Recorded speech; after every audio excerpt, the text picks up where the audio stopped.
Welcome back to కథలబడి. ఇవాల్టి మన కథ యుక్తిశాలిని.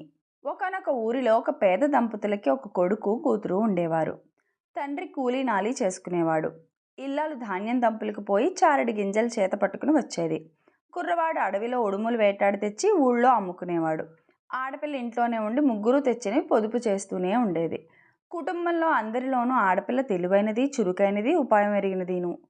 ఒకనాడు ఆమె తండ్రి వద్దకు వెళ్ళి, నాన్నగారు, ఇలా మనం ఎన్నాళ్ళు కష్టపడినప్పటికీ కడుపు నిండడం లేదాయే, శెట్టి దగ్గర ఒక 100 రూపాయలు అప్పు తెచ్చి వ్యాపారం చేయండి, దేవుడి దయ వల్ల మనకు కలిసి వస్తే నిమిషంలో అప్పు తీర్చి పారేయచ్చు అని సలహా చెప్పింది. అందుకతను, తల్లి, నువ్వు చెప్పిన మాట బాగానే ఉంది, కానీ రుణం చేసినట్లయితే దాన్ని తీర్చే మార్గం ఏది? శెట్టి సామాన్యుడు కాడు, మంచి మాటలు చెబుతూనే ఉంటాడు, గడువు దాటిందంటే అనరాని మాటలు అని రచ్చకి లాగుతాడు.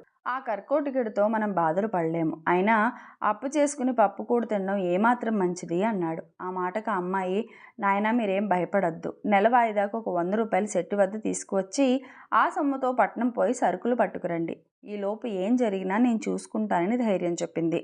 సరే, ఇంత ధైర్యంగా పిల్ల ఎందుకు చెబుతున్నదో అది కూడా చూద్దామనుకుని అతను శెట్టి దగ్గర 100 రూపాయలు బదులు తెచ్చి సరుకు బేరం చేయడానికి పట్నం వెళ్ళాడు. కానీ అనుకున్న గడువు లోపల అతను తిరిగి రాలేకపోయాడు. సరిగ్గా 30 రోజులు పూర్తయ్యేసరికి పొద్దున్నే శెట్టి వాళ్ళ ఇంటికి చక్కా వచ్చాడు. శెట్టి వచ్చే సమయానికి పిల్ల ఒకతే ఇంట్లో ఉన్నది. మీ నాయన ఏడి అని శెట్టి అడిగాడు. ఊరు వెళ్ళాడని పిల్ల చెప్పింది. ఎప్పుడొస్తాడు అని శెట్టి అడిగాడు. వస్తే రాడు, రాకుంటే వస్తాడు అని పిల్ల నిదానంగా జవాబిచ్చింది. ఆ జవాబు వినేసరికి శెట్టికి మంట ఎత్తుకొచ్చింది.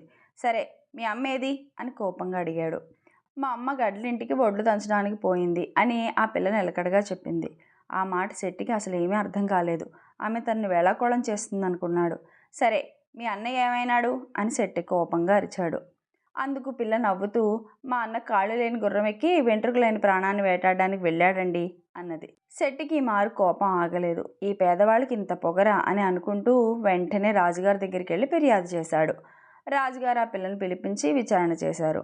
అందులో అమ్మాయి, మహాప్రభు, నేను చెప్పిన మాటల్లో ఒక్కటి తప్పలేదండి, శెట్టిగారికి నా మాటలు అర్థమైనాయో లేదో అన్నది.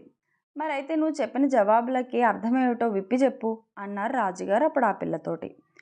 మహారాజా, మా నాయన వెళ్లే ఊరికి మన ఊరికి మధ్య ఏరు ఉన్నది. అది కొండవాగు కనుక చినుకు పడ్డంతోనే నిండి పారుతుంది. ఒకవేళ మా నాయన బయలుదేరే సమయానికి వాన వస్తే ఏరు అడ్డుకుంటుంది కనుక ఏరు వస్తే రాడు, రాకుంటే వస్తాడు అని శెట్టికి మొదటి ప్రశ్నకి జవాబిచ్చాను అని చెప్పింది.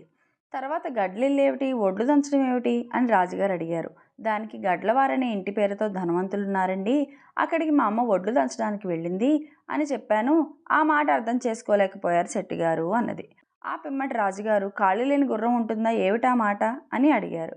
అందుకు ఆ పిల్ల, మీ అన్న ఏడి అని శెట్టిగారు అడిగారు. మా అన్న చిన్నప్పటి నుంచి చెప్పులు తొడుక్కుని అడవిలోకి ఉడుములు వేటకి పోతాడు. కాళ్ళు లేని గుర్రం అంటే చెప్పులు, ఉడుముకి వెంట్రుకలు ఉండవు కదండి, కనుక వెంట్రుకలు లేని ప్రాణిని వేటాడడానికి వెళ్ళాడు అని చెప్పింది. పిల్ల తెలివితేటలకి యుక్తికి రాజుగారు మెచ్చుకుని శెట్టికి 100 రూపాయలు జరిమానా విధించి ఆ సొమ్ము పిల్లకి బహుమానం చేశారు. రాజుగారి ఎదుటనే ఆ 100 రూపాయలు ఆమె శెట్టికి జమ కట్టి బాకీ లేదనిపించుకున్నది. మర్నాడే పట్నం పోయిన తండ్రి సరుకులతో ఇంటికి వచ్చి తన కూతురు చేసిన యుక్తి తెలుసుకుని సంతోషించాడు. ఇది ఇవాల్టి కథ. ఈ కథ కనుక మీకు నచ్చినట్లయితే లైక్ చేయండి, షేర్ చేయండి, అలాగే కథలబడి ఛానల్ని సబ్స్క్రైబ్ చేయండి.